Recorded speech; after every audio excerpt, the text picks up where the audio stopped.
the Alpha Training Podcast with JR, Mike, and RJ. Hey everybody, I'm RJ. With me are Mike, JR, and our guest, Regine Sulit. Reg. Yeah, Part two, so, part two. It's the yep, part two. Part two. we're back. So, All Reg right. just finished the IKO California Open Kettlebell Competition. Is that right?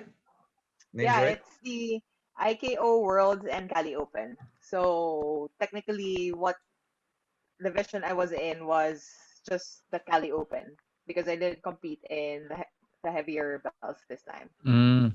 Hmm. So for the worlds, you need to be lifting a specific, like a specific weight of bell to join. Yeah, yeah, I believe Mm. it's amateurs above.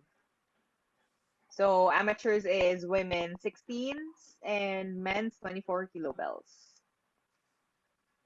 Well, yeah. To dig into that a little bit, so there's sort of a ranking system, right, with kettlebell sport. So Yeah. you have your what's that? The amateur is sort of one division, and then there's also what are the name? What are those There's a things? beginner one. Beginner, right? Beginner. Yeah, we start with the beginners, which is 8 kilos for the girls and then 16 for the boys. And then there's the semi-amateurs at 12 women and 20 guys. And then the amateurs is 16 women's, 24 guys. And then there's the semi-pro at 20 kg for the girls and 28 for the guys. And then the pro level is 24 kilos for the girls and 32 kilos for the guys. Heavy. Dang. Heavy belt. Oh. Yep. Right. And Oh, I actually yep. like that ranking system or the that sort of table for kettlebell, right? Because it allows the lifters to like have a sort of more clear path to and it's like clear goals. So for example, if you're just a beginner, so even if you're lifting heavier, but if you're gonna compete, you go back down, right, to the level, the weight of the bell that's for your competition level, and then you just try to meet the rep targets, right?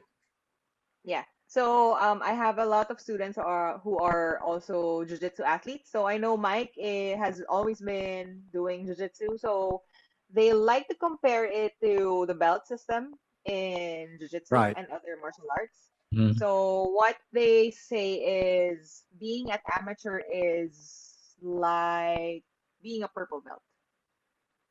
So that's Oh. Mm. how they Okay. see it.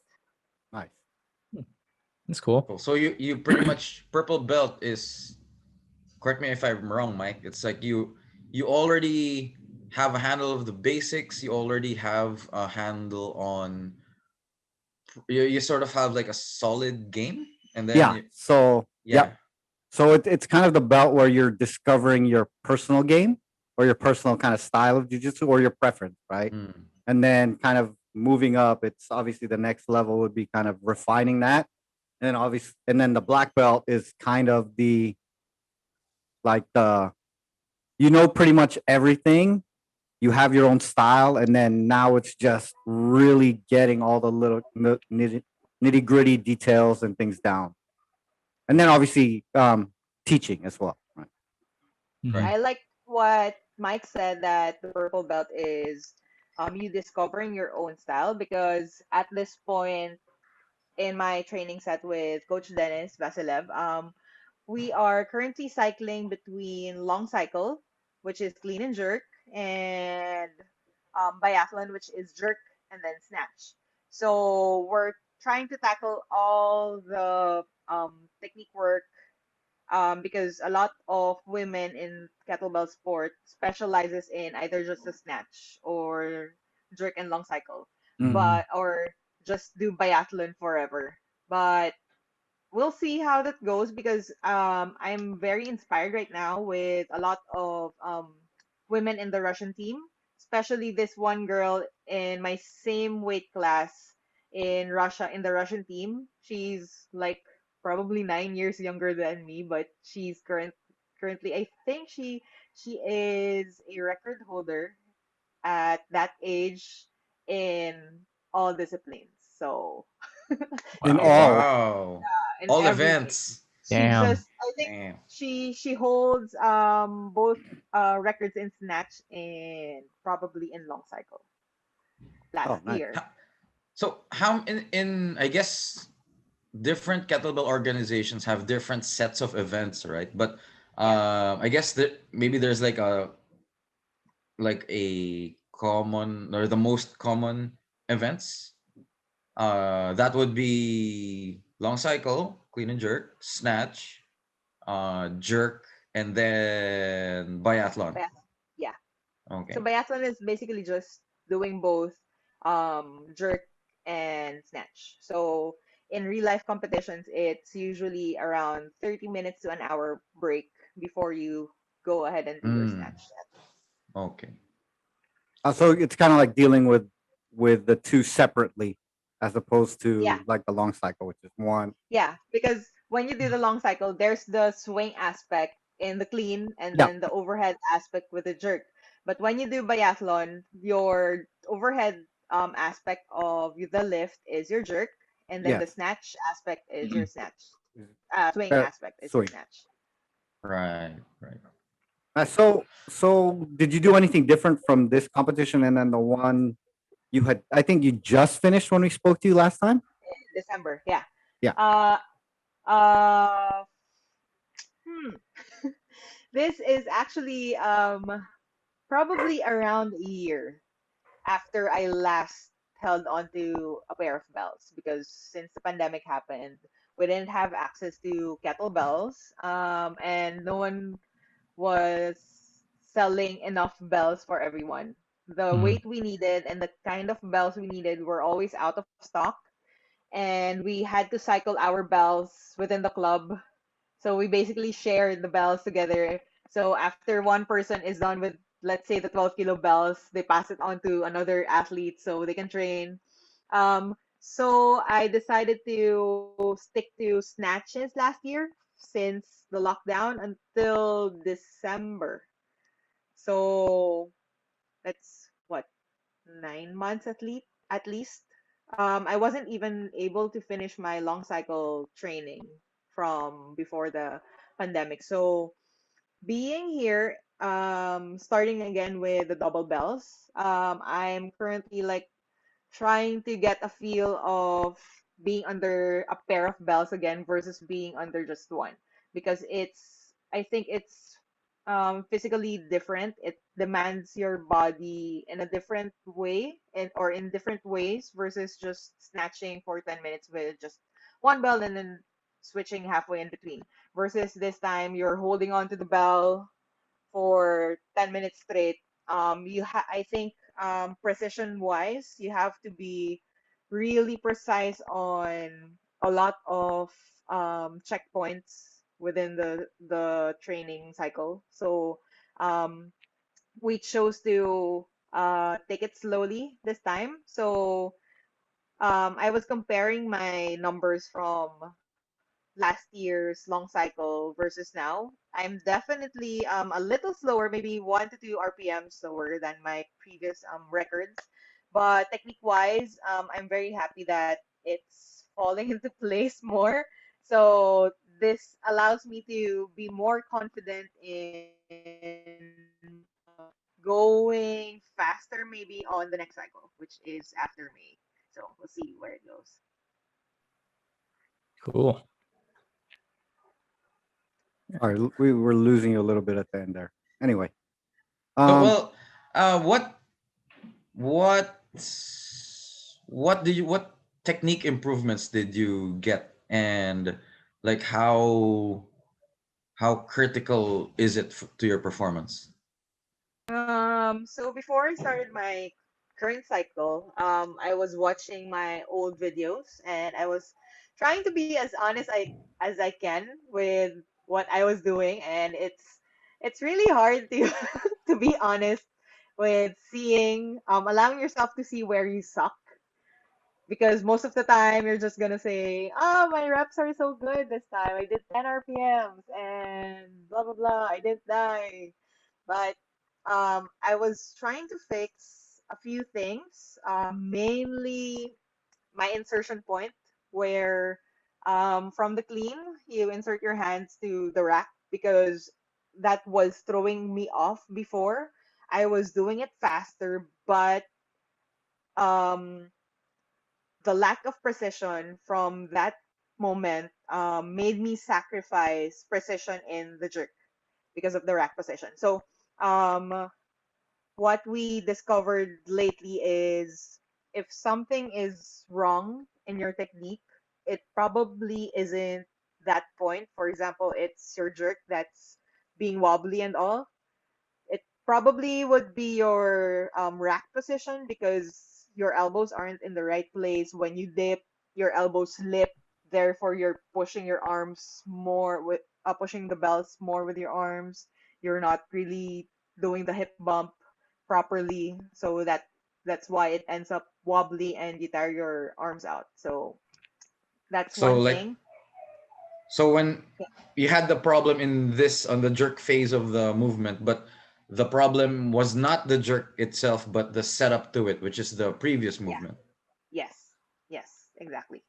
And also the overhead position in the lockout, because I tend to before I tend to rush it, like right after uh entering the fixation I immediately bring it down. So I thought it was something that would be critical in the heavier belts if I wasn't used to being on the overhead fixation phase and not being able to rest there. Because another thing that I noticed was, more than the cardio, more than the arms and legs, or the quads exactly, being more tired earlier, it's actually my arch, my foot's arch that tires out. But um, right now, I kind of solved it with staying a little bit longer on the overhead fixation. So I get to shift the weight on my foot from the heel to evenly on the foot, if that makes sense. Yeah. So how do you think you did compared to your expectations for Uh, yourself? Yeah. for myself. Yeah. Honestly, I entered the cycle without any expectations. And when people would ask me, what's your goal for this competition? And then this, what's your number? I would just tell them whatever my coach says. So I put my trust in Coach Dennis, and wherever he's gonna lead me, whatever the cycle's gonna be, kumbaga, bahala na siya. It's all up to him. Because with his experience, I just wanna get the most out of what he teaches me at this cycle Right. and wherever he thinks I should be, instead of saying, Coach, I wanna do 20 kg long cycle by this, and then he would rush the programming and my body wouldn't be ready, my mind wouldn't be ready Mhm. for all the drama when I lift, because I know it's gonna be hard. So it's it's really up to my coach. Yeah. Right. So do you think it's easier that obviously everyone's different, but do you think for you it was easier to have it somebody kind of just say, um, okay, let's just work at it, and then at a certain point in time, that's when I'll decide, or would you kind of would you rather have had a little bit of input into like maybe this is the goal as opposed to doing it this way? Well, Paul and I have been talking about this a lot, like recently, because Right. Coach Dennis, how he coaches us both is very different. Like, Hmm. we would joke around that I'm like Unica Iha, and he's like super strict, and no, do this, you're doing this, but you should be doing this. When it's Right. me, how do you feel about this cycle? What makes you feel good? Do you want to try this out? How do you feel about doing this? So it's really different. But basically, when we start a cycle, like ending the snatch cycle we did last December, Mhm. um, Coach Dennis and I talked about. I basically told him, Coach, I'll be able to borrow some more bells so we can go back to double bells. If you think we should continue with snatches, I can do the biathlon. I can go back to the biathlon. But if you think doing a long cycle training will improve my snatch more because I love snatches. Yeah. But it kind of gets frustrating when you don't really reach the numbers in your head right away. So I basically said, it's up to you, coach. What you think I will just do. So he said, let's go back to long cycles. Okay, okay, coach. So do you kind of have the same philosophy now when you're coaching your guys, or you're kind of, is it like individually they're all kind of a little Well, bit different? I think hmm,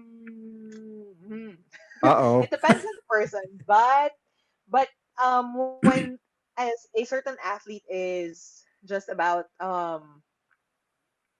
let's say starting with uh the sport aspect of kettlebells. Mhm. I usually either start them off with the basics for about a month, which we just work on technique, no RPMs, just number of reps, focusing on one certain thing at a time, Right. um, until they can't do it wrong anymore. So that takes about a week or so. Right. And then from there, I let them decide which lift they have fun with first, because they will not enjoy it if I tell them we should start with long cycles, but they Mm. love snatches more. Right. So I let Yeah. them decide first what their first cycle is gonna be focused on, and then eventually um, I gauge them with a certain weight they can handle safely in a competition, because they can probably lift, let's say the guys can probably lift 24s right away, but they won't last for 10 minutes Right. in the 24. So let's say they can safely reach with a 20s bell in X amount of time, just in time for a competition. Right after that, I give them a choice to, let's go back down to 16s. If you want to stay with your current event, let's do that. But if you want to try out the other event, let's do that if that's your choice. Because Mm. like what you said earlier, Mike, with Yeah. jujitsu, being white belt, you need to learn the basics, right? Right. So to be a good kettlebell athlete, you need to know the basics and master the basics of all the lifts before you specialize. Because if you Right. specialize in one Mhm. thing without studying the others, you're not gonna be a well-rounded athlete Right. or Right. a coach, Right. right? So um I also believe that even if I for example I would love to specialize in snatches in the future, and probably dream of stepping on the world stage with a snatch event on the 24th. But I want to go through everything, because going through the jerks and the long cycles with the snatches allowed me to learn that even the jerks and the long cycles will contribute to how good your technique with the snatch is, because there are certain aspects that all three lifts have the same. Basically, counterbalance and moving around the bell, which is also counterbalance, and finding how you breathe and rest during your set. So yeah. Right. Yeah, so Um, actually you answered my question already, right? So my next question would have been like whether the time you trained snatches with the biathlon, or was it just the training cycle for the biathlon for the long cycle, sorry, for the long cycle itself that helped you get better form than what you did last year. So you would say that your time doing the snatches helped you with your long cycle. Yeah, because let's say with the clean, especially, um, knowing where to shift your weight with one bell allows you to learn how to shift your weight faster with two bells, basically. And with the overhead with one bell, it allows you to work on just one side, staying on the overhead and breathing on the overhead and allowing a muscular skeletal lockout rather. An efficient skeletal lockout for you to rest your muscles in the overhead, even though it doesn't really feel like resting most of the time. Right. Right? but but yeah, I remember Coach Dennis saying that your mastery in the sport is about to start when you learn how to turn off certain parts of your body while activating a certain part. Like, let's say for the overhead, I get to rest my foot and my quads and my shoulders actually in the overhead because of knowing how to stack the weight Right. down to my foot. Mhm. Right. Question about your students. In terms of competitions, like, do you push them to do it, or do you like invite them friendly, like in a friendly, like, oh, here's a comp. If you want to do it, go ahead and do it, It, or are you gonna be like, do Coming it from right the now, kettle like you can boodles. do it. isn't JR one of your students? Yeah, it I'm is. a I'm a former student. All of you are. He was feeling the pressure. Yes, That's all why of he us asked that are. question. Yeah. Well, I never ask anyone directly, but since everyone ends up doing a sports cycle, even if it's for fitness, because I believe in the benefits of the kettlebell sport in everything. Yeah. Right. Um, So you since nudge since them. my You're students like, hey, are this. interacting, in one Telegram group and in Instagram, apparently they all tag each other even in stories of food Right. now. So they end up wanting to compete because they want to be with the team.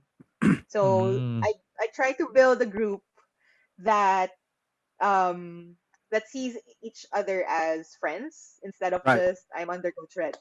So, and it's also nice that it's the main group started with a few people who already knew them before the pandemic because they are Right. all jiu-jitsu athletes in the same mm, team, and they also did Muay Thai. So basically they are competitive athletes already.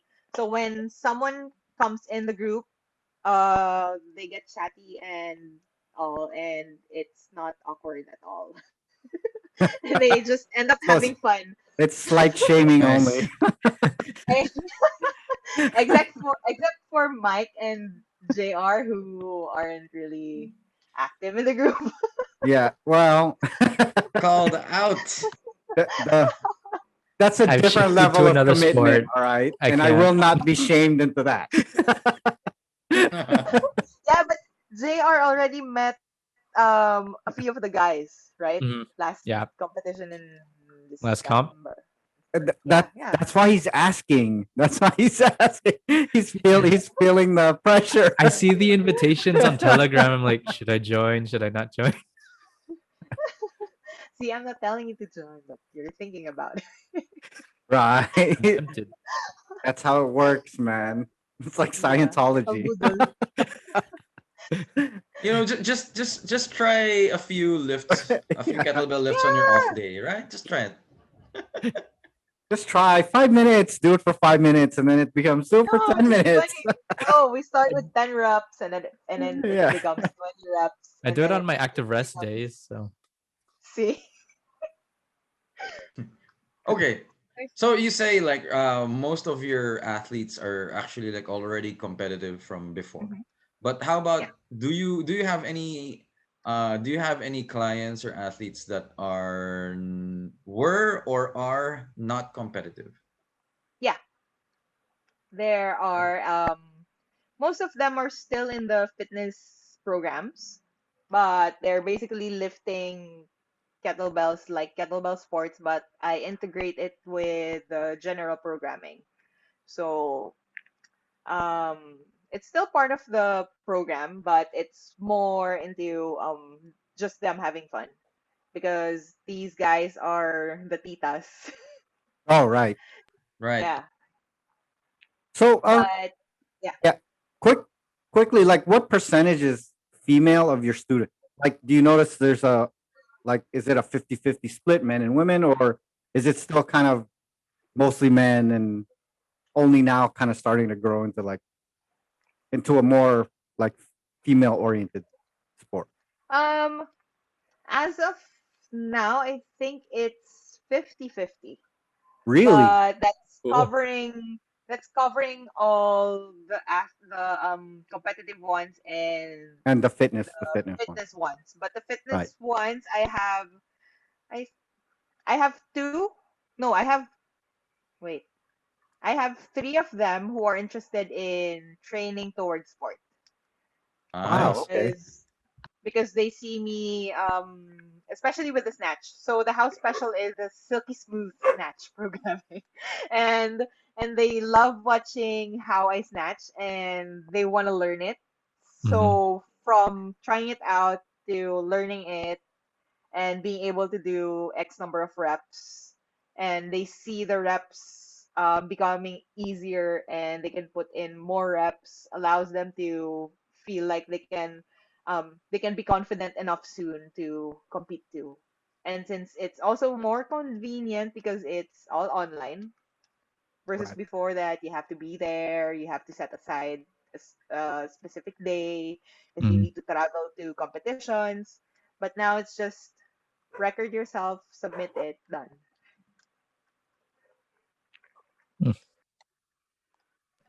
So, how about you? How would you compare? Because you actually sort of have done three sort of kinds of kettlebell comps, right? You're the live kettlebell competitions pre-pandemic, where everybody's Mm-hmm. there, and then Mm-hmm. did the competition where you submitted the video, right? And Yep. then this latest one, if I'm not mistaken, was a live online competition, right? Yeah. Yep. So I before this last competition where it was live judging, I thought it was very convenient because especially if it's if it's a competition in the US or in Canada or basically that continent, that part of the world. Because when they say it's the competition is gonna be Saturday to Sunday, our window to lift here in the Philippines is Friday to Monday. So you can take your time if you don't feel like lifting on a Friday or on a Saturday, you Right. can move your lifting schedule to the Sunday or Mm-hmm. even the month before the cutoff. But coming into being in the moment last Sunday with the Cali Open, it made me realize how enjoyable being hassled in being on time and the flight happening quickly. It's not like, "Oh, I'm gonna take my time warming up, blah blah blah. I don't want to lift yet. Maybe I'll lift in 30 minutes." But this, we woke up at I set my alarm at 5 a.m. But I ended up waking up at 4 and I tried to sleep. And I was like, nope, this is not happening. I'm just gonna have coffee and take my time. So one of my students also went here to lift because this is his first competition and internationally where he was going to do a 20 kilo biathlon. And he wasn't able to finish his sets before because he never experience being coached by me live. It's always Right. on Zoom or video feedbacks. So he decided to just come here for the lift. So maybe he wouldn't be so nervous. So he came, arrived at like 5:30 a.m. and we set up, and then our schedule his schedule was 7 a.m. His first flight was 7 a.m. But the competition ended up being ahead by 10-15 minutes. So we had to he was flight 20. We were tuned in from flight 15 because we wanted to see how it was going. So we were warming up while watching, and um after his set was another set before mine, but right after mine was his last set. So that transition on Zoom, because we were using one laptop to conserve internet powers and to have backup recording on our phones, um, was a little nerve wracking because we had to switch accounts, log in, log out right away after the lift, after my lift. So I didn't have time to warm up properly before my set because I was coaching him and briefing him about what's gonna happen, how his set went, blah blah blah, before my lift. And then right after my lift, I didn't have a chance to breathe yet because I had to switch accounts and to coach him right away. So that was something I miss from real life competitions because anything can go wrong in real life competitions. Like your your your time is about to start, your flight is about to start, but you don't have a bell yet, or your judge is missing, or you're looking at the clock but the clock dies, and then Right. someone has the main clock but you're not able to see how you're doing every minute, or someone throws a kettlebell on a monitor and the monitor shatters. What? Did that actually happen? Yes, that actually Oh my happened. Really? So so many things that could happen, right? So So I was here I am. First, I was thinking like maybe the structure of having like a live event and a schedule was what you're talking about, but actually it's more like experience. the yeah, like the what do you call it? Heading into the unknown, right? Yeah. Versus with But where with an event that you have less control over versus something that you're just gonna record on your own time, something like that. yeah. But as an what you call this? As an organizer too. Um I felt how difficult it would have been for for the organizers who are also the commentators and the judges sitting there from 10 a.m. PST to 4 p.m. PST straight, not being able to even stand up and take a break because they're basically handling Zoom also, letting people in and out, turning on a channel and going live, everything. Um, I think it's difficult to run an online competition like how you would run a actual real one because internet problems, not everyone is in sync.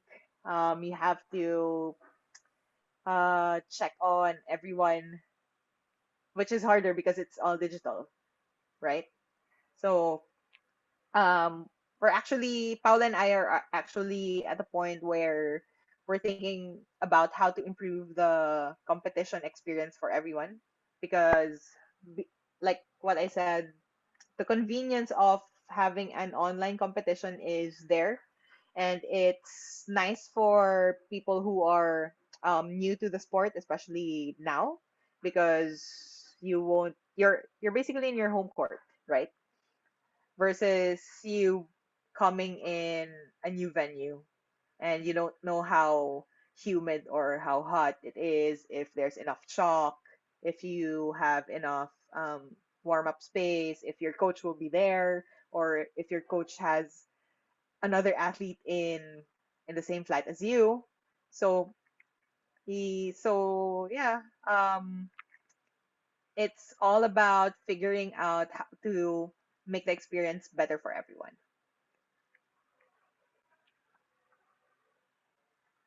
Right. So, like in terms of just kind of going back to what you were saying, I'm just curious how the dynamic is for you personally right now, like coaching and competing. Like which is easier, which is kind of where does it look like you're feeling a little bit more comfortable, if there is one, right? Okay. Actually, with last Saturday's competition, two of my athletes backed out because it was um too early in the morning and they had something personal the night before and they Is couldn't that cope. what JR? Is that why you were asking that question? No, no, no, no, no. I'm not there. Nope, that's not all. But those two athletes, they backed out because I wouldn't be able to coach them in the moment because we were set in the same flight. Mm, Right. Oh. yeah. And even if they went to me and lifted in my place, I wouldn't be able to coach them because we would be lifting at the same time. Right. Yeah. So that's one downside. But for me personally, I just treat it as just another training session for now. What What's your ultimate, like looking to the future, right? Well, Uh-huh. obviously, um, you have your goals in kettlebell, but obviously coaching as well. You kind of have to split your time and kind of figure out what percentage of your day is for reg training, and then what percentage of your day is for coaching. Mhm. Looking forward, does it look like you're going to be doing more one than the other, or is it still kind of like a currently it's like 50-50, I can still do both? It's currently still not 50-50. I'd probably say training is probably like 60-40 60-40. Okay. Mhm. because since most of my competitive athletes have been competitive before, Yeah. so I believe they see it as us training together, Yeah. and Mhm. they're at the point that all of them act- are actually level 1 and level 2 IKO coaches now because they Right. took the test and the seminar. So yeah, I'm so proud of them. so Nice. so right now they're at the point that they're trying to learn how to take a look at how I'm lifting and Mhm. learning to look at the right things and comparing it to how they move. But and also discovering how to adapt their own body mechanics to the lift Right. because um, everyone should actually lift a little differently Mhm. because proportions, body weight, strength, weaknesses, you have to make the most out of your strengths, of course, Right. but Mhm. also improving what you lack and being able to see both and honestly admitting to yourself that I'm good at this, but I'm bad at this, so I have to improve this. Not just I'm Right. good at this, so I'm just gonna stick with just doing this. So what we do is we all record our sets, we upload it in YouTube, and then we send it over to the group. Right. Or we have our Google Sheets with the programming. Everyone's there. Mhm. We add the YouTube links every after sessions, Mhm. so everyone can see how everyone's lifting, or if Right. they can um see me lift over video and ask me, coach, why are you moving this way, why am I not moving this way, how can I improve, blah blah blah. is something I'm proud of them that they're discovering right now. Right. So coming back to the question, it's more of like a live training session, even if it's not really live, because we can ask questions and discuss how we all lift, Right. versus me just coaching them that you're doing this, blah blah blah, just do this. It's more of them thinking for themselves too. So So, how long do you see yourself competing for? Is there a timeline? Like, um I'm just curious that's because like obviously, coming from sports that aren't traditional sports, I think all of us, RJ with CrossFit, JR with his strongman, like career options are limited in terms of like competition for us. Even for jujitsu, unless you're an amazing like world champion guy, Mhm. yeah. everyone eventually transitions to some form of coaching, which is kind of like all of us are kind of doing that right now. But like, do you have a do you have like like in the next year? This is my last year or two of competition. Then I kind of have to start thinking about okay, like r- real life, right? Uh-huh. Well, funny because um yesterday Paula and I have been talking about this, like how in his words, Yeah. I'm gonna say it in his words, how many, oh wait, he said it like this. He said like there are a lot of strong kettlebell lifters in the world, but how many of those strong people has taken a Russian head off? In his words. Right. So basically, how many people has defeated a Russian Right. from the national team?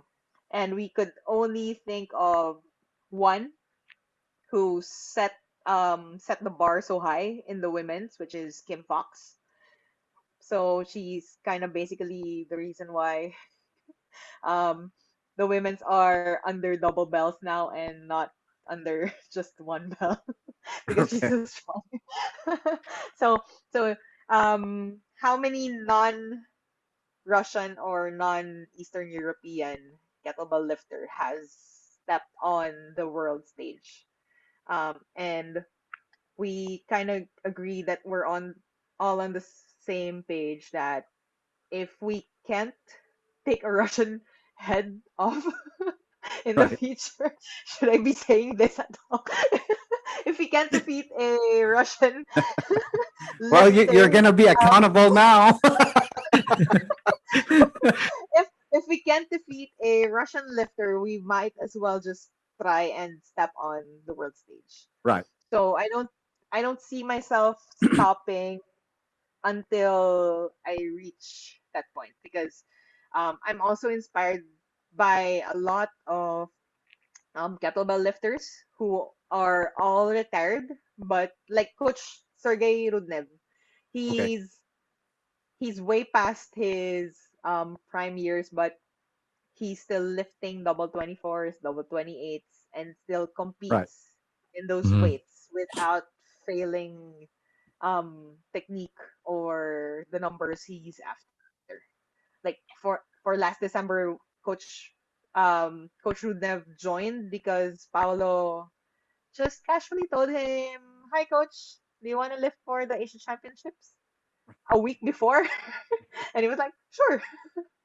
So so I believe that kettlebell isn't just competitive. The kettlebell sport aspect isn't just a competitive aspect of kettlebells, but it's something that can also be your GPP for Right. longevity. So what does your life look like heading towards that world stage? It's gonna be a long. um, we're looking into shooting for MS, Master of Sport, Yeah. hopefully in 3 to 5 years. That's a very realistic number, and maybe 3 to 5 more to try and get MSIC. We'll see. So, um, aside from that, coaching will also be a constant in the Right. process because Mm. you basically still can't get make money from being an athlete, right? Yep. Unless you're super strong. And I've been seeing a lot of the legendary um kettlebell athletes who are also concentrating on reaching outside Russia for coaching. Like Ivan Markov is coaching people in Europe and I think in USA.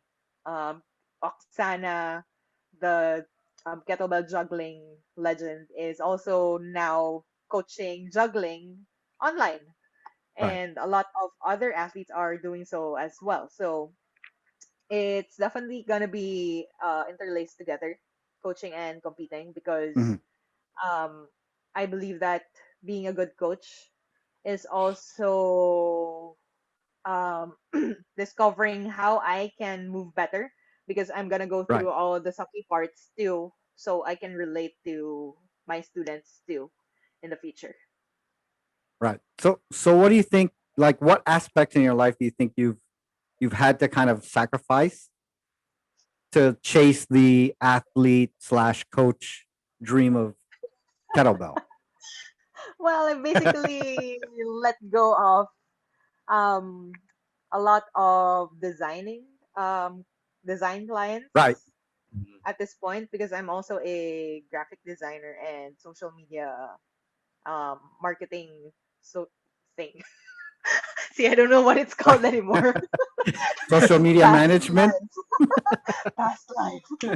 So, um, anything that isn't um helpful for me, because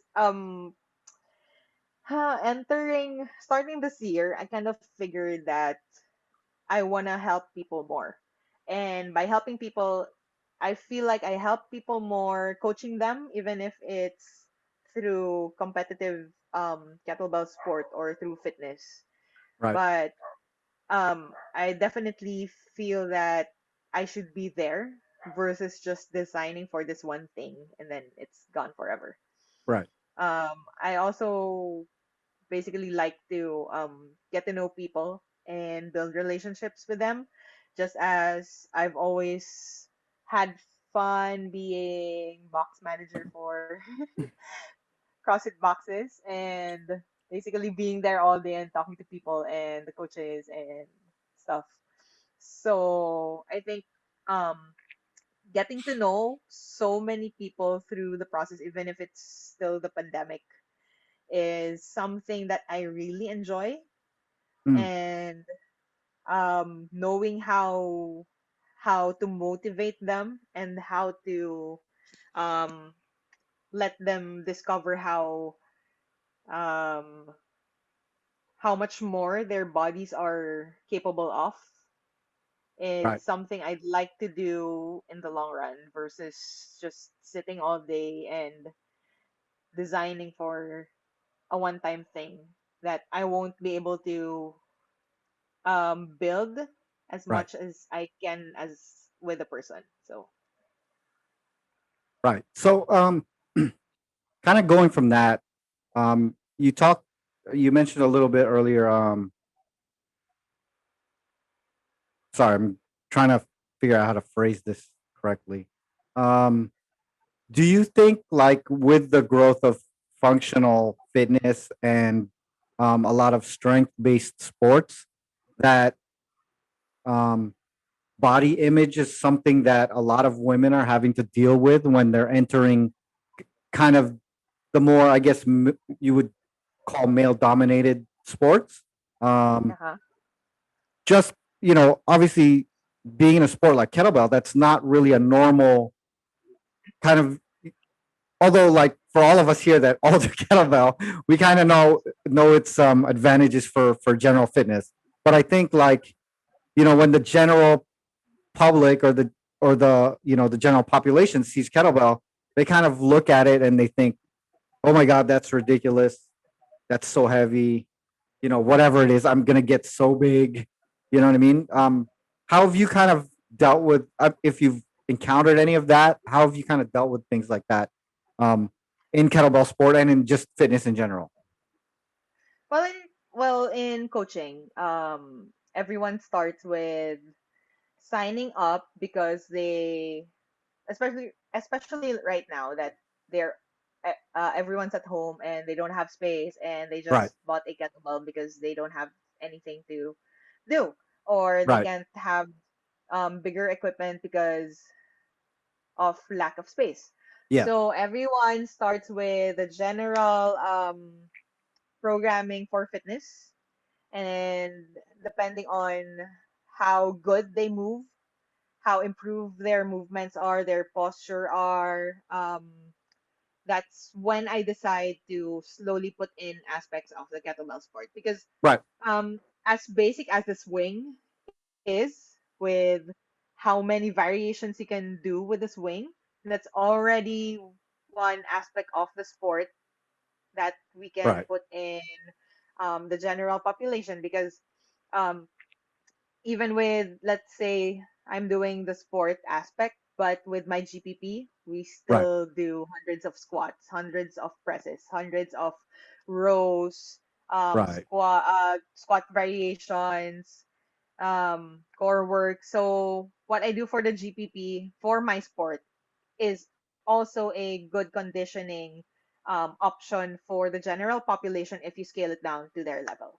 So um, people still tend to look at the sport aspect as a weird thing because they basically see us and they initially think, oh no, you're gonna break your forearm or you're gonna hurt your back.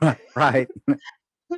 Or, of course, people are gonna say, oh no, you're a girl and you're lifting and you're gonna get bulky. You're gonna look like a guy. Like that's pretty common. I mean, even with CrossFit, right?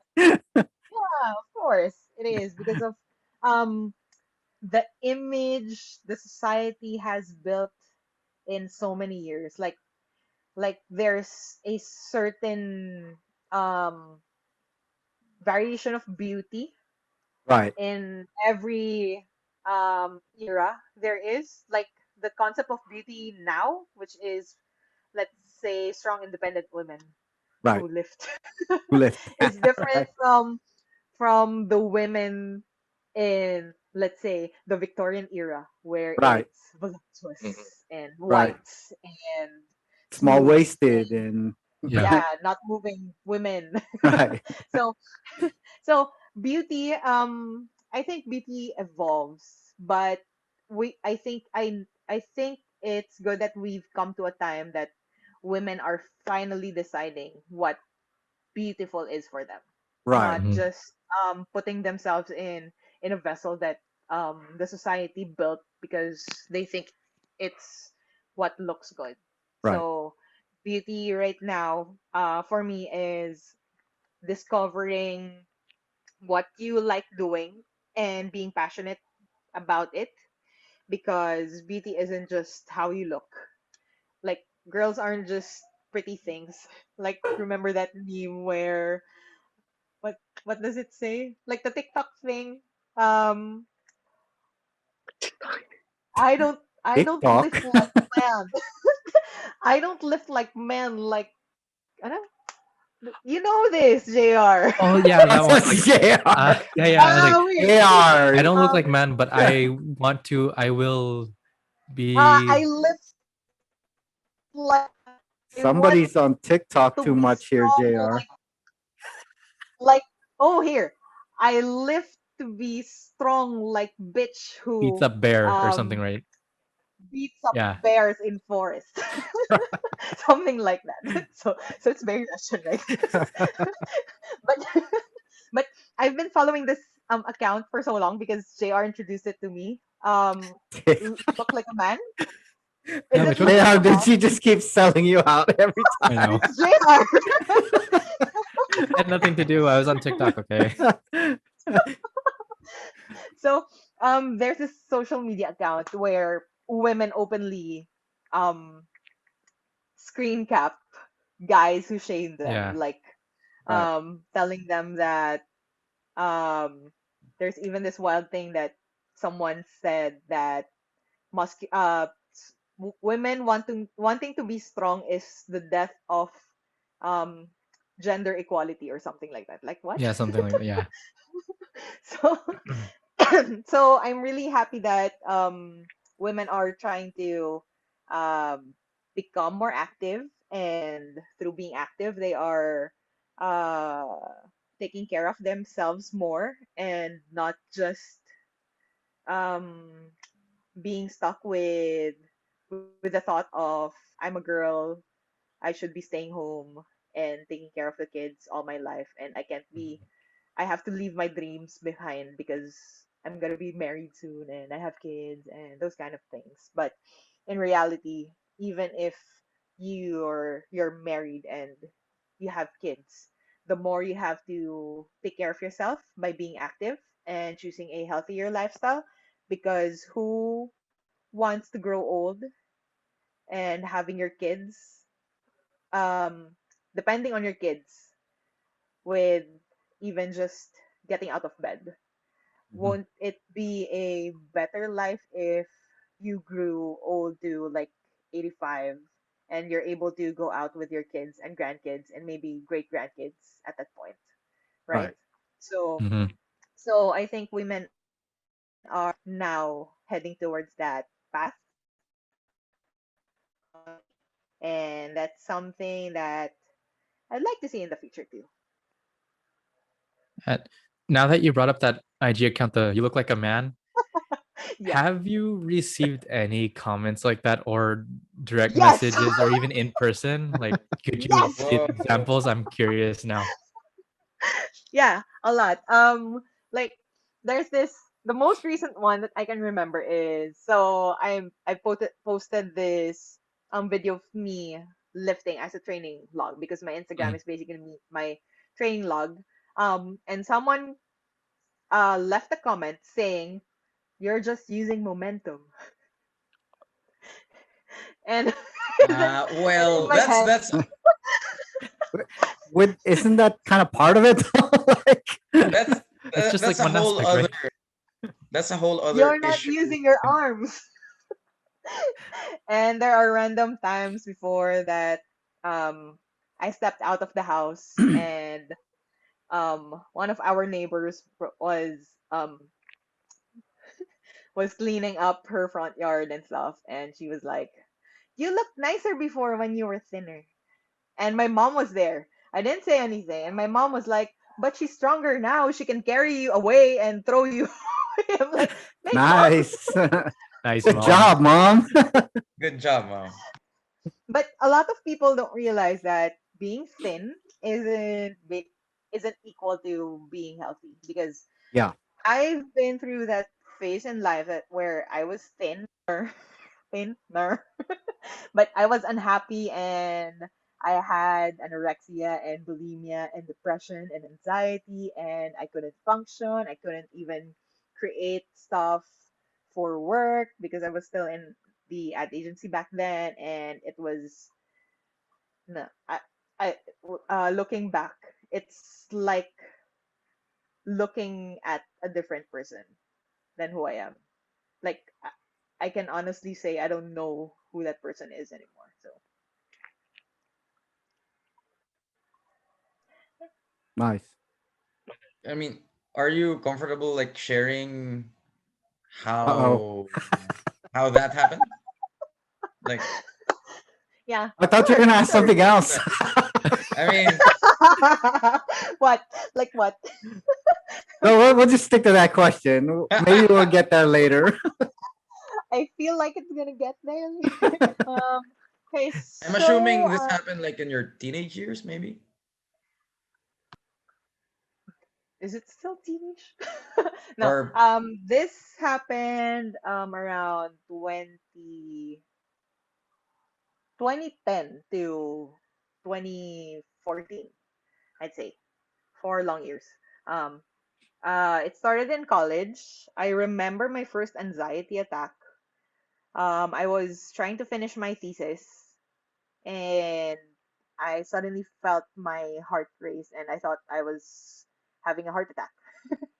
But looking back, I was probably dehydrated and had too much caffeine because thesis, I need to finish this, and the panic of reaching the deadline, so I wasn't eating right. That was the point where I was around 220 pounds. And college, um, college staple was pancit canton with egg and pandesal. And that was the life. And after that, um, I kind of still had anxiety attacks, panic attacks for a good year, like to a point where after graduation, I was almost afraid to step out of the house because I didn't want to have a panic attack in public. So it was a loop. I didn't want to go out. I panic, but I need to go out. I go out. I panic. So it wasn't a good time. And then my first job was in an ad agency where um, I kind of lost weight because that was the time when I decided to take walks in the morning before heading to work. And I lost weight, but um, the ad agency eventually had a renovation coming in, and they didn't want to move us out. So we were there working while someone was fixing stuff, and dust was everywhere. So I had to quit because my asthma became worse. Right. And when I quit, um, I I think I'm gonna answer that un unasked question in a bit. um, so after the ad agency, we kind of built up a photo team with my blockmates in college, and we had our own place, blah blah blah, and I was there with an ex who was then a boyfriend, and fast forward, things happened. The relationship wasn't built in a very right way. So, heartbrokenness, I won't go into details, but it was very stressful and anxiety became worse. I had depression. And then, oh wait, I didn't know I had depression yet because all I knew was panic attack, and I felt my heart skipping, and through the panic attack my blood pressure would spike up, and then just drop randomly, and then that led to anorexia and bulimia, which I didn't know was happening because I don't know. And then I went through a series of checkups with general practitioners and cardiologists. I probably went to 5 cardiologists, and all they said was, "Oh, you have PVC, and it's normal because our heart doesn't beat in a constant rhythm all the time because it adjusts with what you do, blah blah blah. You're just too conscious." But it wasn't what I was feeling because I was having anxiety. And Right. then on the last one, um, he basically told me there's nothing wrong with you physically, but um, it's probably something you need to talk to with a psychiatrist. So luckily at the time, the person who recommended that cardiologist to me was my Ninang, my godmother, who is Hmm. also a psychiatrist. So I initially went to her, and then we dug deep, and Right. um, we kind of tried to solve all the past trauma and childhood stuff that happened before. And she basically said, um, it's it's rooted so deep that I grew up with thinking those things were normal, Right. and I didn't know how to take care of myself because of abandonment issues Right. and PTSD and whatever. Um, so we started to sort that out, and in the process, I broke up with a guy. Yay! I broke up with a guy, and then um, I signed up for a global gym that was about to open because they sold it really cheap. And when it opened, I didn't know what to do. I just hopped on the treadmill consistently for about 2 months until this one trainer there approached me and said, "Do you want to try blah blah blah out? I can train you, blah blah blah." And then we started training, and that helped with managing anxiety and depression, Right. and taught me um, how to build a good relationship with food again. Right. Because at the time I was starting to eat right again, but I couldn't eat certain food because I just um, my body would just basically reject it. So I was trying to take it slow. Right. So we became friends. The trainer and I became friends, and eventually, he got me into lifting barbells without me knowing how heavy the barbell was. So basically, Right. I'll do five, do five, do five, and then he would just load, and I had no idea how many, how many pounds or kilos was put in, Right. blah blah blah. Until the day I was confident and not scared with the thought of um, lifting, and I was going consistently because I love the feeling of lifting. And then after a few months in starting that, he was like, "Do you know how many pounds you're squatting? That's like 150 pounds." What?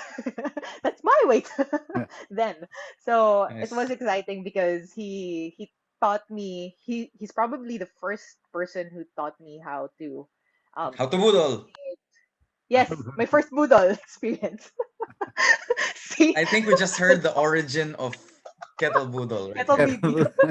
Yes, With, indeed. So, but still missing the barbell part of the of the oh, kettlebell. oh yeah, yeah, yeah. So, so yeah, going back, we had fun, and he was prepping me. He was like, "Do you wanna try out doing a bikini IFBB thing? Because blah blah blah, Jameline Crosby is gonna come. Maybe you'd like try and train. Blah blah. Blah. Okay, sure, whatever." I'm just saying yes because Budol. And then before happened, he had some personal stuff going on, and he had to resign from the global gym. So he passed me on to another trainer who was also his friend. But in the transition part, I went to Davao to visit my grandparents and my cousins. Right. And when I was there, they were like, "Hey, we've started doing CrossFit. Do you want to try it out?" Oh What's no. CrossFit? Oh no. So we went, and I had fun, and the whole vacation ended up with just us hanging out and eating and going to CrossFit class all Nice. the time, almost every day in that vacation. And then when I went back to Manila, um, he heard from my friend, the trainer heard from my friend that I was going to sign up. I was considering signing up to a CrossFit gym close to where I worked. Yeah. So he was like, "No, don't sign up. I'm just gonna make you a program." Blah blah blah blah blah. I'm like, "Okay." And then he made a program that was the same thing for 3 times a week straight for about a month, and then on the second week, um, I felt my shoulder feeling off because it was all renegade rows and push-ups and thrusters and push jerks and push presses and rows and burpees. It's all there is. And then um, eventually on the fourth week, um, on a set of thrusters, so you were doing thrusters. After a lockout, my left arm just fell. Wow. Um, and then I couldn't move it to this point. And I got it checked, and I had tendonitis and MPS, but it was easy to treat and manage. But the thing was, I am um allergic to a lot of medicines, and my doctor couldn't give me the meds I needed to recover fast. So a Right. 2 month recovery period turned out into 6, and going back was hard. And I gained weight again because I wasn't able to do the things I wanted to do in the gym again. Um, and then that time was sort of like trying to still hold that good relationship with food and not go back to the anorexia bulimia thing. So that was also the time. Oh no, I'm gonna answer the question soon. How am I gonna answer them? So that was the time I met someone who Oh. Who's this? okay. I met someone who was a CrossFit trainer who got me into learning the CrossFit no basic lifts better, and then eventually we partnered up for a gym, and then that's where I met my first actual mentor, which is Richmond Sia. So Richmond then taught me the proper power building stuff, and then he said he had the same thing with his shoulder and knee and hips and everything. And kettlebells kind of helped him recover and be strong again. So he taught me the swings, and then eventually went into straight to sport because he was working with Kettlebellista, Tim Ison at the time. So I had a few sessions with Tim because Richmond would take me there in Paranaque before, so we could train and Tim could teach me better. So that's when I met the girls, the legendary girls of Kettlebellista. So that's Nat and M and Rona, so the strong girls there, and I got inspired in doing more kettlebells because I saw them move so gracefully, like super gracefully, and not with just 8 kilo bells, with 16s and 20s and 24s. Mhm. So that was something really inspiring and cool to see. So eventually the gym we had closed down, and then I went to CrossFit gym where RJ was. Right. And he became my next mentor. So I had to put kettlebells aside then because I had to I had to be no, it's not you. I had to be the box manager at that point, and he was um I was under him, so I could coach too. So I So had to it put was you a kettlebells. little bit, RJ. That's okay though. So Yeah, sure. so I mean, I wouldn't be here if all those things didn't Right. happen, right? So, so I put down kettlebells for a while, and the kettlebells in that CrossFit gym just stayed in the corner for so long without me touching them because they were kind of heavy. they didn't. We didn't have 12 kilo bells then, right? We just had 16s, 24s, and 32s. That's it. So I wasn't able to go back to bells. But RJ laid down a good foundation with what I know and how I'm teaching and what I'm seeing Right. and everything now. Yay! So thanks. so, so and then eventually that we started 2016, 2016, 2017, late 2016, 2017.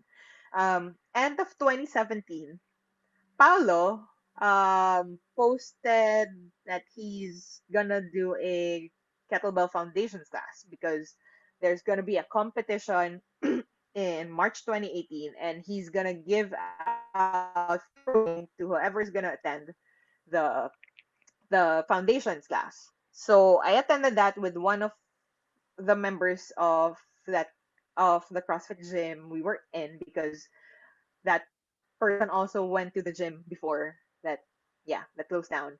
Um, so I met Paolo for the first time because we only talked in Facebook, and yeah. And then he started coaching me December 2017 to March the next year, 2018, for the competition. So that was my first kettlebell competition, March 2018, where I also met Coach Dennis, because I also took the coaching certification class under that was still under Ket Academy.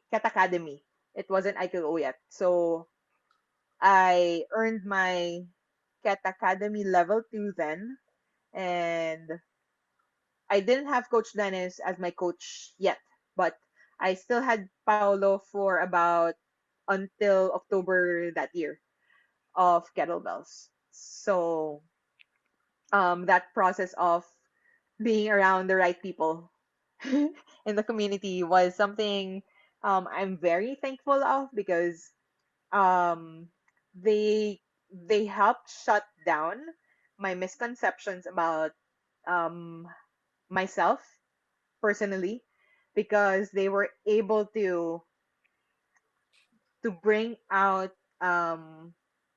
confidence that that I had to build in myself by Mhm. myself, but I couldn't do it by myself because I needed them around. So Right. that's kind of how I got out into the whole I need to be thin, I need to be lean all Mhm. around.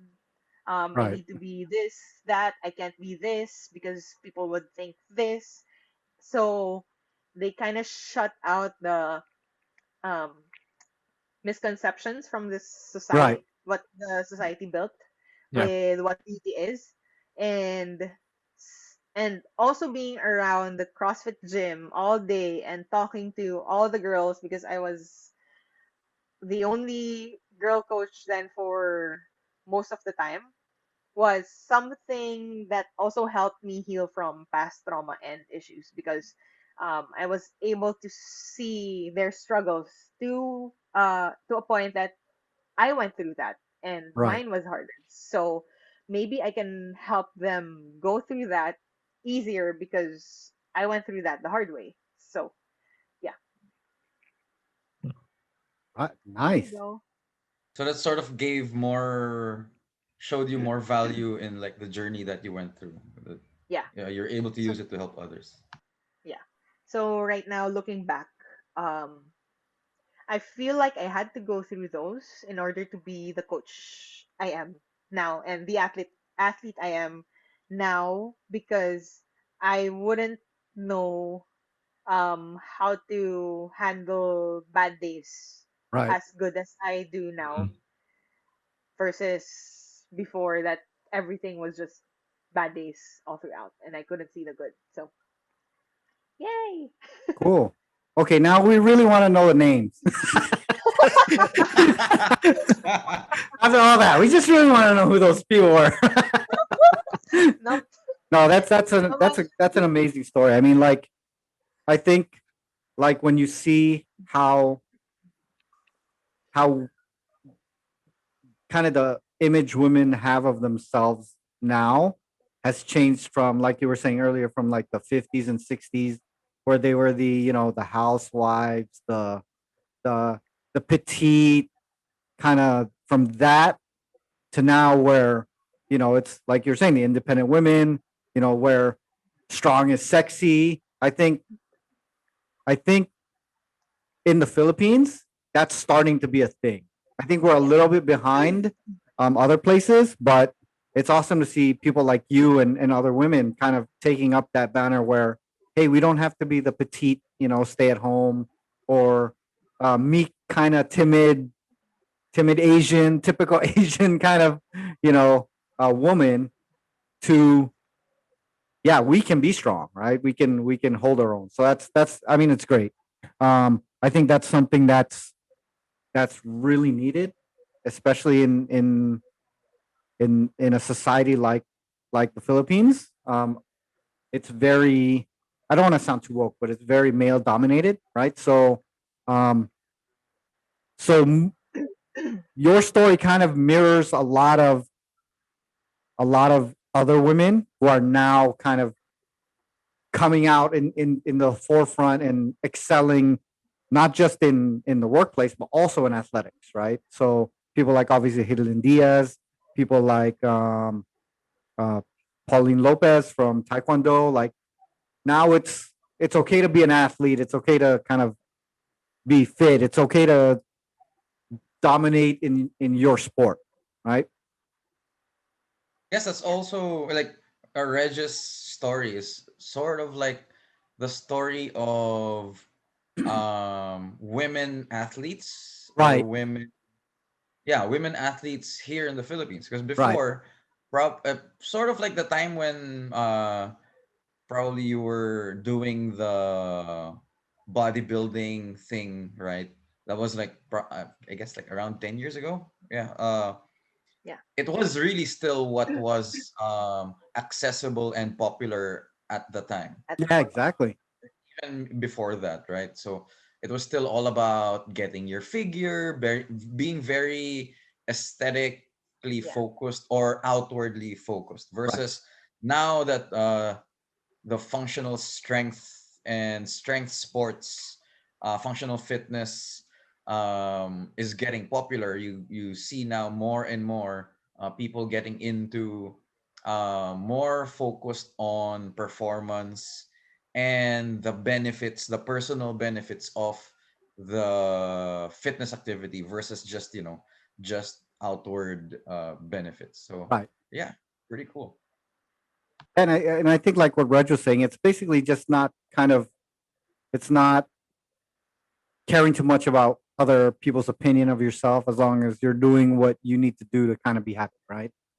Mm. Whether it's kettlebell, whether it's CrossFit, or if you, I mean, if you just want to do enough to stay at home and be healthy at home, I mean, that's also a.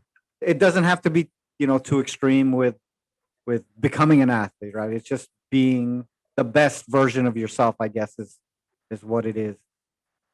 But Yeah, I'm yes, I'm actually advocating um not just body positivity, because right, body positivity can be taken so wrong. right, Like, Mm-hmm. I've met a lot of women who don't take care of themselves, who still right, eat junk, and they say, "No, I love my body and I love who I am."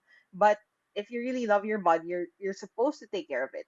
You're right, supposed to do whatever you need to do so you can live a long and happy life, not Mm-hmm. just living exactly, Yeah. in the moment where you just want to eat this or that, or you just don't want to move because it's hard.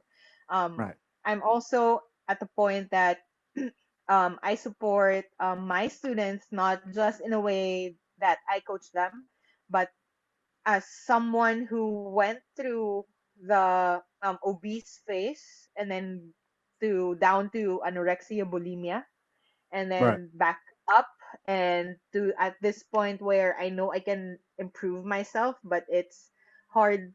I honestly admit it's hard to do everything that you can when you're just at the right, same place, unlike before, that you can go to the gym and you feel more motivated because you see other people moving. So right, there would also be days that you don't feel like moving because it's hard, or you're too sore, or um like like me, I'm currently uh recording even the weather to match my performance, so I know if I can push myself hard enough with the weather, versus um being like today. It was so hot and humid and my allergies are acting up, oh, I so I feel didn't you, I I feel you. didn't yeah, right, I didn't push myself too hard today because I don't want to have uh, an unwanted asthma attack.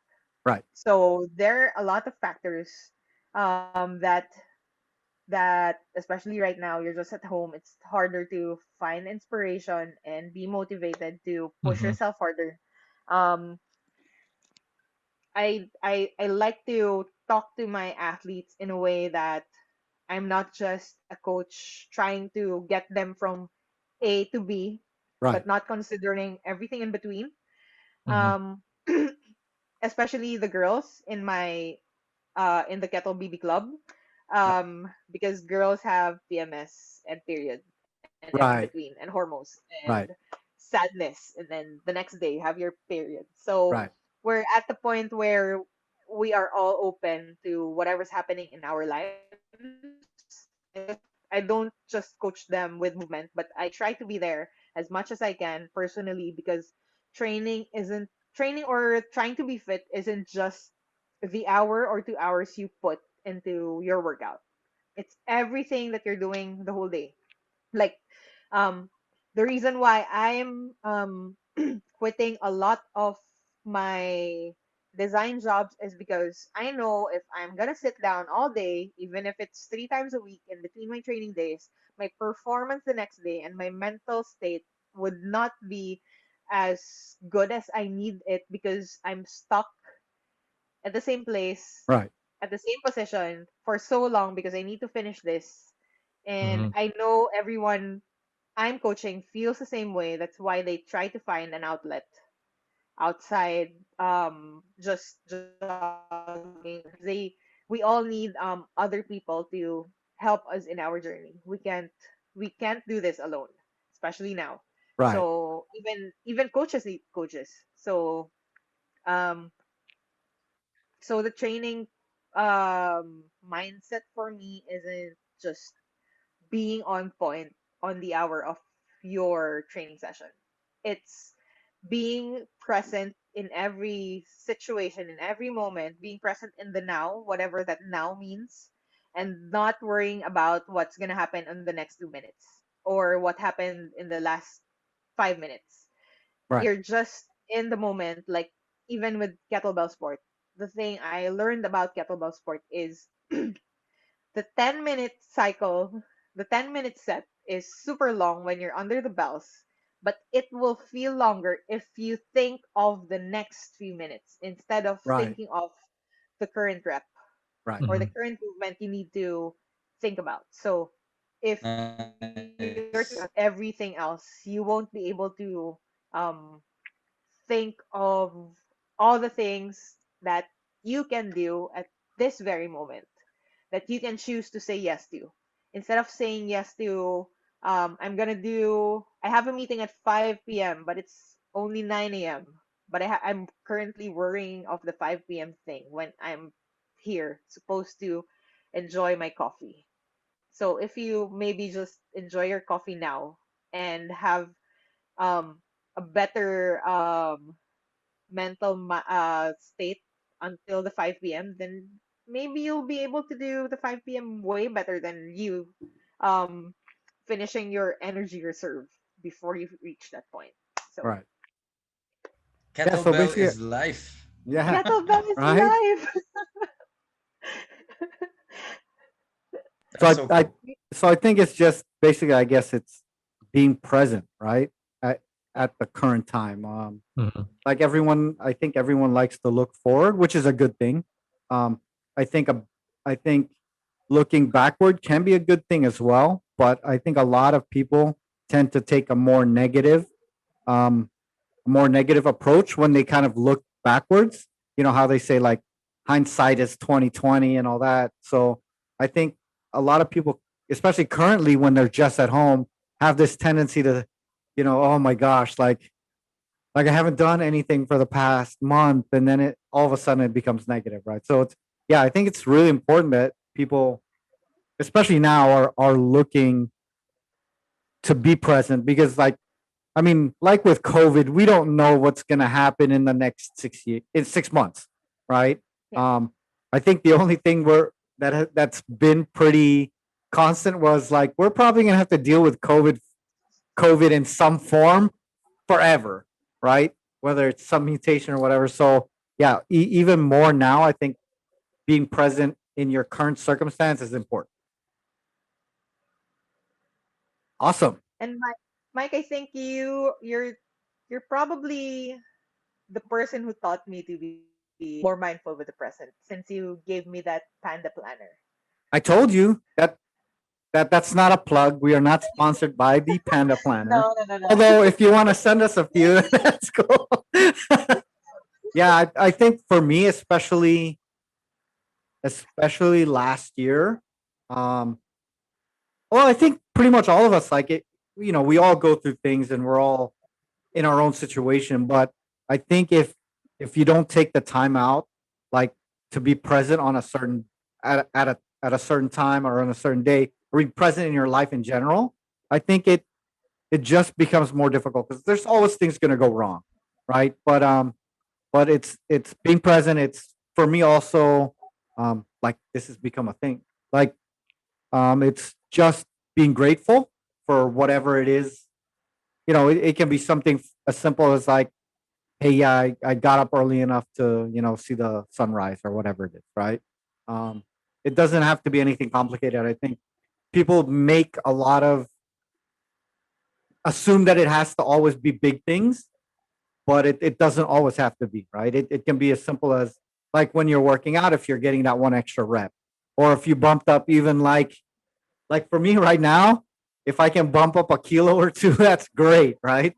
Like, at this point in time, everyone is making do with what they have. So it's just a matter of seeing the positive stuff and knowing that, the next day is a new day and you can make that day whatever you want it to be, right?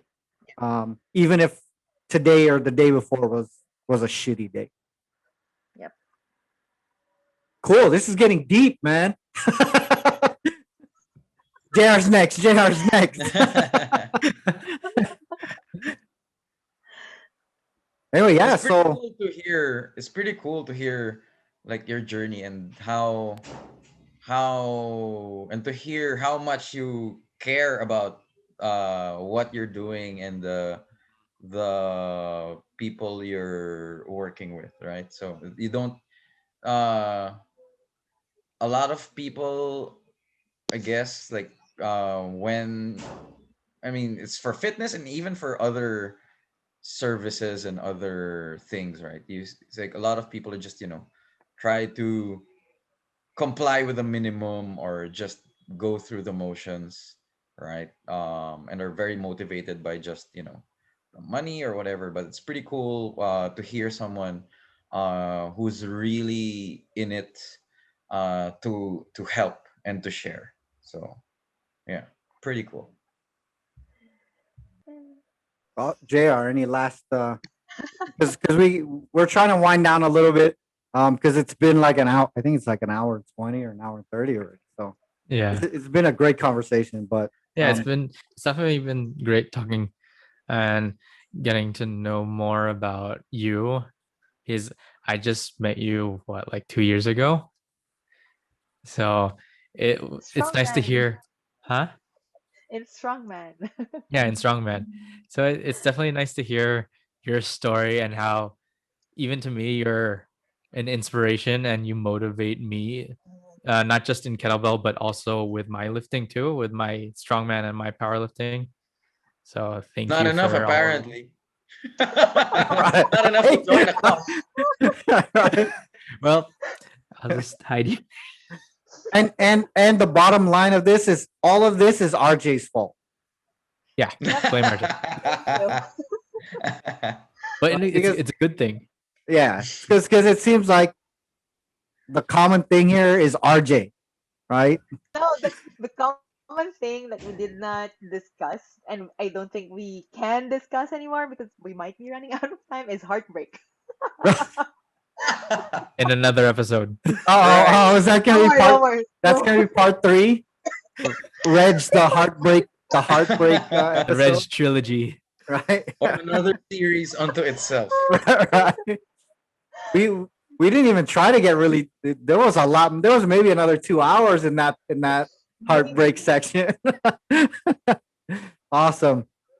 Yeah. So I mean, again, it's great to see like coaches taking a little bit more, I guess, a proactive view on how they're coaching their clients, or is that the right term? Clients or their students? Anyway, yeah. So it's well, kids. My kids. Kids. Uh-oh. That's another that's part 4 podcast. The babies call me mommy. Right. See? Uh-oh. But yeah, I mean it's an amazing thing to see. I'm sure like even when you got me started into kettlebell as well, you and RJ, obviously I guess the bottom line is find yourself a good coach, somebody that's going to be, there not just because you're, paying for the session, right? And the good coaches are out there. And call this number for the good coaches. Links in the description below. Yeah, Oh, that but- being said, Reg, where do the people find you? Where do you share your stuff online? Easiest way to find me is through Instagram. It's at kettlebb_Reggie I have a Oh. link there on my bio that people can click, and it will go straight to messaging me on WhatsApp, so we can Right. talk to about it and with whatever goal there is. And there's also my subscription thing that I'm starting that I'll be launching pretty soon. I'm just finishing it up, sort of. So yep. So I started this blog, but yeah. It's So like the first one, slide into her DMs on Instagram. Or RJ's. If you're single looking for to get in touch with Reg, you have to go through RJ first. Yeah. yeah, I have to go through my fitness dad. Number 1. Number 1 and number 2, Coach Pao. Yeah. Yeah, my fitness dad. I think he's not the best person to go through. He's just gonna say yes. Right. He's Just more RJ. like RJ will vet everyone before forwarding everything. consentidor. Yeah. Cool. So we'll make sure, guys, remind me that we put her links in the description, because for whatever reason I always forget. Anyway, Cool. awesome. Thanks for Awesome. dropping by, Reg. Thanks Great for another conversation. time. Yeah, no, Yeah. awesome. Thanks, Reg, and we'll hopefully see you in person soon. Yeah, Um, soon. Yeah. I don't know. I heard apparently we're not coming out of lockdown yet. There was rumors, and then those were shot down until the vaccine comes or whatever. So anyway, hopefully we get to see each other in person soon. Definitely. Thanks a lot, and I guess we'll end it there. Thanks for joining us See on you. the Thanks, Reg. Alpha Training Podcast. Peace. Figure out. Please like, subscribe, and hit the notification bell for more episodes. This is the Alpha Training Podcast.